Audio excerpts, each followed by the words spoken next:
साल का पहला यूएफसी पेपर व्यू खत्म हो चुका है और मुझे एक बात जो बहुत क्लियरली पता है वो है कि हम सब फैंस को बहुत ज़्यादा क्यूरियोसिटी रहती है about how much salary UFC fighters got paid. After all ये एक प्राइज फाइटिंग स्पोर्ट है, तो जाहिर सी बात है कि हम सबको हमेशा क्यूरियोसिटी रहती है अबाउट कितनी सैलरी रही, कितना पे आउट मिला फाइटर्स को। तो इस वीडियो में मैं आप सबके साथ UFC 311 के जो पे आउट्स हैं, स्पेशली मेन कार्ड के फाइटर्स की जो सैलरी थी वो सब शेयर करना चाहूँगा। इससे पहले मैं आपको सारे डिटेल्स बताऊं, मेरे को आपको इनका स्प्लिट समझाना पड़ेगा क्योंकि there are different sources of revenue जहां से फाइटर्स को यूएफसी में लड़ने के लिए पेमेंट मिलती है। तो सबसे पहली चीज़ जो यूएफसी फाइटर्स को मिलती है वो है उनकी पे। अब अगर आपने मेरी MFN सैलरी वाली वीडियो देखी है उसके अंदर मैंने मेंशन किया था कि एक तरीका होता है जहां पे उनको फाइटर्स को एक स्प्लिट मिलता है अपने पेमेंट में, जहां पे उनको विन बोनस मिलता है और एक शो बोनस मिलता है, राइट। तो शो के लिए उनको एक सर्टेन अमाउंट मिलता है और अगर वो जीतते हैं तो उनको विन बोनस मिलता है। हाउएवर यूएफसी में एक दूसरे टाइप का कॉन्ट्रैक्ट भी ऑफर किया जाता है जो बहुत बड़े स्टार्स हैं, जहां पे बेसिकली उनको विन और शो बोनस में नहीं मिलता, उनको एक फ्लैट फीस मिलती है। फॉर एग्जाम्पल फाइटर्स जैसे Conor McGregor, Israel Adesanya, even I believe Alex Pereira, ऐसे फाइटर्स इतने ज़्यादा फेमस हो चुके हैं एंड इतने पॉपुलर हैं कि उनको रिस्क लेने की ज़रूरत ही नहीं है कि वेदर दे विन और लूज। सो इसलिए उनके कॉन्ट्रैक्ट्स में उनको एक फ्लैट फीस मिलती है, sometimes even up to 10 million कुछ लोगों की हमने सुना है। जैसे अब जैसे जॉन जोन्स अगर वापस आएगा तो बिलीव है कि शायद उनको अराउंड 30 मिलियन के आसपास मिलेगा। ये पहला डिस्टिंक्शन है। और दूसरी बात, इनकी पर्स के सिवाय यूएफसी फाइटर्स को वेनम की जो स्पॉन्सरशिप है, वेनम यूएफसी का एक मेन स्पॉन्सर है, उनसे अपनी मीडिया अपीयरेंस करने के लिए ड्यूरिंग फाइट वीक उसके लिए भी पेमेंट मिलती है। तो ये दो तरीके हैं जिनसे यूएफसी फाइटर्स को पेमेंट मिलती है। प्लस जो चैंपियंस हैं उनको अपने पेपर व्यू शेयर्स भी मिलते हैं और उनके नंबर्स मेरे पास इस वीडियो में नहीं है। मेरे पास सिर्फ सैलरी के वीडियोस हैं और जो वेनम की पेमेंट्स हैं उनकी, उन सबको मिला के कितना अमाउंट फाइटर्स ने कमाया वो मैं आपको रिवील करने वाला हूँ। तो सबसे पहले मेन कार्ड में हम Jailton Almeida and Sergei Spivak के बारे में बात करते हैं। Jailton Almeida versus Sergei Spivak एक हैवी वेट बाउट था जहां पे जेल्टन अल्मेडा ने फर्स्ट राउंड में अपने अपोनेंट को फिनिश कर दिया with ground and pound. Almeida के कॉन्ट्रैक्ट के हिसाब से उनको $110,000 मिलते हैं to show and $110,000 to win, plus उनको वेनम से $6,000 मिले for his media appearance during the fight week, जिसके लिए उनका टोटल हो जाता है $226,000।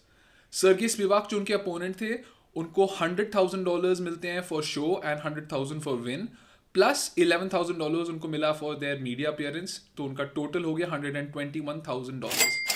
नेक्स्ट फाइटर जो थे इस कार्ड पे, केविन हॉलैंड, जाने माने फाइटर जो बहुत डेना वाइट कंटेंडर सीरीज के थ्रू यूएफसी में आए हैं और काफ़ी फेवरेट है डेना वाइट के इनफैक्ट, और ये उनके पर्स में भी रिफ्लेक्ट होता है। बहुत इंटरेस्टेड होगी जानने में कि केविन हॉलैंड का $250,000 to win and $250,000 to show का पर्स है, प्लस उनको $21,000 मिले। ऑब्वियसली उनको विन बोनस नहीं मिला क्योंकि अपनी फाइट हार गए राइनर डी रेडर के अगेंस्ट, RDR के अगेंस्ट। तो 250,000 मिले उनको and $21,000 for his media appearances for the venom contract. तो उसके हिसाब से उनको $271,000 मिले हैं UFC 311 के लिए हारने के बाद। ऑन द अदर हैंड उनके जो अपोनेंट थे राइनर डी रेडर, एक नए फाइटर है UFC में, उनकी सेकंड या थर्ड फाइट थी आई बिलीव ये। $105,000 to win and $105,000 to show का कॉन्ट्रैक्ट है उनका, प्लस उनको $4,000 मिले for his media appearance and उसके लिए टोटल हो जाता है $214,000। तो even though Reinier de Ridder won the fight, he made less money than Kevin Holland. Alright, अब ऑब्वियसली इसलिए क्योंकि केविन हॉलैंड बहुत टाइम से UFC में है, he is been very active and last moment पे उन्होंने फाइट्स दे रखी है, तो he has a lot of favour with the UFC। I believe that's the reason उनको इतना अच्छा कॉन्ट्रैक्ट मिल रखा है। अब one of the most exciting fights on the card, Jiri versus Jamal, जो मेरे हिसाब से फाइट ऑफ द नाइट होनी चाहिए थी। यीरी का कॉन्ट्रैक्ट जो विनर थे इज $200,000 फ्लैट उनको हर फाइट के लिए। इस रिपोर्ट के हिसाब से जो मैं आपको एंड में सोर्स रिवील करूंगा, $200,000 मिलते हैं फ्लैट, प्लस $50,000 अगर वो जीतते हैं तो उनको एक बोनस मिलता है जो इतना ज़्यादा नहीं है, it's almost a flat fee only, plus उनको $6,000 मिले for his venom media appearance. तो टोटल $256,000 बनाया उन्होंने जमाल हिल को थर्ड राउंड में नॉकआउट करने के बाद। On the other hand Jamal Hill का भी बहुत फेवरेबल कॉन्ट्रैक्ट है मुझे बोलना पड़ेगा, उनको $200,000 to win and $200,000 to show है। तो ऑब्वियसली वो जीते नहीं, जो मीडिया अपीयरेंस है उसको मिलाकर उनको $206,000 बनाए उन्होंने हारने के बाद। Now finally we come to the co main event. I am sure बहुत ज़्यादा इसके लिए ज़्यादा क्यूरियस है फैंस, क्योंकि मिराब एक चैंपियन है। मिराब का कॉन्ट्रैक्ट के हिसाब से उनको एक $500,000 की फ्लैट फीस मिलती है, प्लस उनको $42,000 मिले for his media appearances with venom, for venom, जहाँ पे उनका टोटल हो जाता है $542,000। प्लस हमें ये चीज़ याद रखनी होगी कि पेपर व्यू का एक सर्टन हिस्सा भी मिलता है चैंपियन को, और वो ओवर मेनी मंथ्स उनको हर महीने चेक आता रहेगा, तो उसका अमाउंट मिला के एक अलग ही अमाउंट हो जाता है ये। तो this is excluding the pay per view amount. फिर उमार जो उनके अपोनेंट थे और हार गए एक यूनानिमस डिसीजन अगेंस्ट मिराग द्वालिशविली, उनका कॉन्ट्रैक्ट है $100,000 फ्लैट, एंड उनको $32,000 मिले for his media appearances, and total उनका हो गया $132,000। अब बात करते हैं मेन इवेंट की, जहाँ पे इस्लाम माकाचेव ने मोइकानो को फर्स्ट राउंड में ही सबमिट कर दिया। इस्लाम माकाचेव का $200,000 का फ्लैट फीस है according to the report, and $42,000 मिले उनको for his media appearance by venom.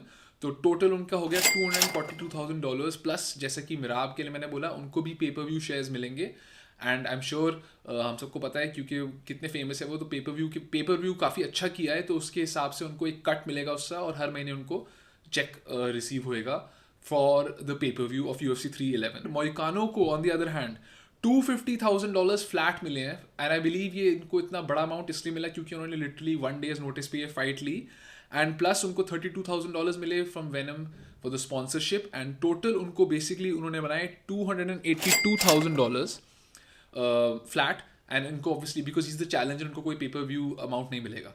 अब ऑब्वियसली ये सारे अमाउंट्स अभी भी एस्टिमेट मान के चलिए, पर मैं आपको एक चीज़ बताना चाहूँगा कि मेरा सोर्स जो है वो MMA फाइटिंग है।